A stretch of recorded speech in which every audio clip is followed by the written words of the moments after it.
saya memiliki harapan yang sangat tinggi. InsyaAllah Indonesia, sepanjang apapun kegelapan, sepanjang apapun kegelapan kezaliman, sepanjang apapun kehilangan keadilan, InsyaAllah akan datang satu saat terbitnya matahari adil. Dan InsyaAllah Indonesia akan menjadi negara Al-Quran. Saya bisa meyakinkan gitu karena saya telah merasakan bagaimana di Turki. Turki negara sekuler yang ratusan tahun serangi Islam, ratusan tahun menabaikan Islam, tidak boleh kumandangkan azan dalam bahasa Arab, tidak boleh ada rumah tahfiz, tidak boleh ada pesantren, tidak boleh belajar agama, tidak diberikan anak-anak kita bisa belajar dengan sendirinya Al-Quran. Semuanya dilarang dengan keras, bahkan terancam orang-orang yang melanggar aturan itu. Allah subhanahu wa ta'ala melahirkan seorang presiden yang bisa membaca Al-Quran. Coba buka di YouTube bacaan Erdogan bagaimana. Itu dilahirkan dari negara sekuler. Saya bisa meyakinkan InsyaAllah 1 juta menghafal Al-Quran. Dan bapa ibu mudah-mudahan masih punya umur akan mendengar pengumuman besar. Imam besar salat Idul Fitri dan Idul Adha sekaligus khatib adalah Presiden Republik Indonesia menghafal Al-Quran. Itu yang saya yakini. Dan saya tidak pernah merasa lelah. Dan saya selalu berkata sama istri, kalau saya mati itu pun karena saya bersama Al-Quran. Wallahi jamaah sekalian, yang bersama Al-Quran tidak akan merugi. Berkah rizkinya, berkah umurnya, terjamin kebahagiaan.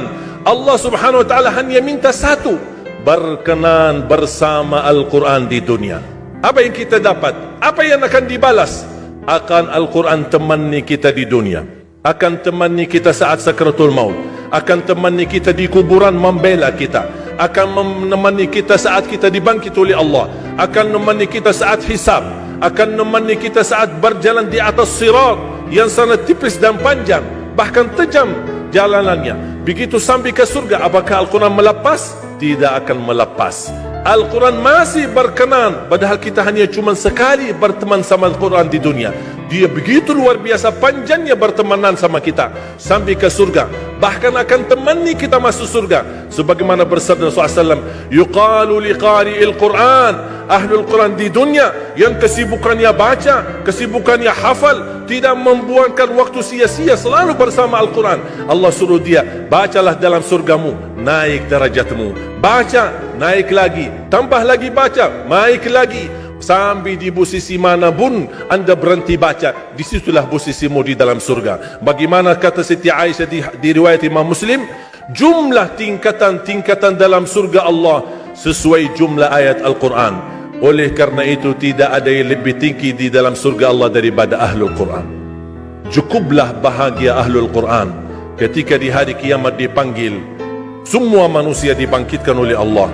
Malaikat memberikan pengumuman, mana Ahlul Quran? Berdiri, rapat, berdekatan. Mereka maju, mau bawa kami ke mana? Kalian terpilih menjadi orang yang terdekat sama Allah. Karena Ahlul Quran adalah keluarga Allah subhanahu wa ta'ala. Bukan hanya kita sendiri yang mendapatkan anugerahnya dan manfaatnya, semua keluarga kita, termasuk orang tua kita dan orang yang ada di sekitar kita. Makanya jemaah sekalian, kalau anda gagal penghafal Al-Quran, anakmu pun gagal penghafal Al-Quran, jangan sisahkan walaupun saham menjadi saksi baik di hadapan Allah. Ya Allah, saya belum hafal, anakku gagal penghafal Quran, tapi insya-Allah hartaku, usahaku, pikiranku, tenagaku bisa terus memperjuangkan Al-Quran. Apa saja ya Allah, insya-Allah menjadi saksi baik. Dan nanti di hari kiamat, insya-Allah kita bersama Ahlul Quran mendapatkan syafaatnya Al-Quran di hari kiamat. Kita sangat membutuhkan ayat-ayat yang dikumandangkan ketika meninggal dunia.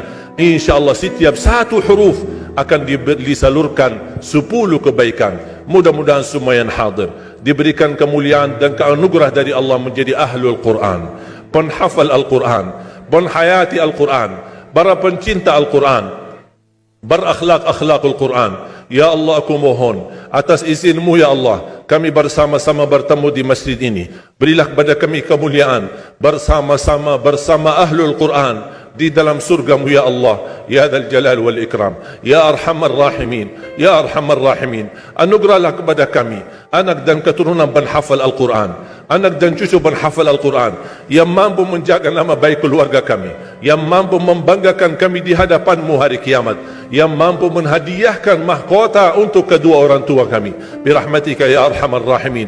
Ya Allah, maafkan kalau kami tidak berhasil menjadi penghafal Al-Quran, tapi ya Allah, kami kurbankan nyawa kami, harta kami, usia kami, tenaga kami, pemikiran kami, ilmu kami untuk Al-Quran, agar Indonesia ke depan menjadi negara Al-Quran, agar Indonesia menjadi contoh terbaik untuk mata dunia, agar bisa kita melahirkan. Karena saya meyakinkan ya Allah, dan kami semua meyakinkan, terjamin masa depan Indonesia baldatun tayyibatun wa rabbun ghafur kalau selalu bersama Al-Quran. اغفر لنا ولوالدينا ولجميع المسلمين والمسلمات والمؤمنين والمؤمنات الأحياء منهم والأموات. ربنا آتنا في الدنيا حسنة وفي الآخرة حسنة وقنا عذاب النار. وصلى الله على سيدنا ونبينا محمد وعلى آله وصحبه وبارك وسلم والحمد لله رب العالمين. سبحانك اللهم وبحمدك.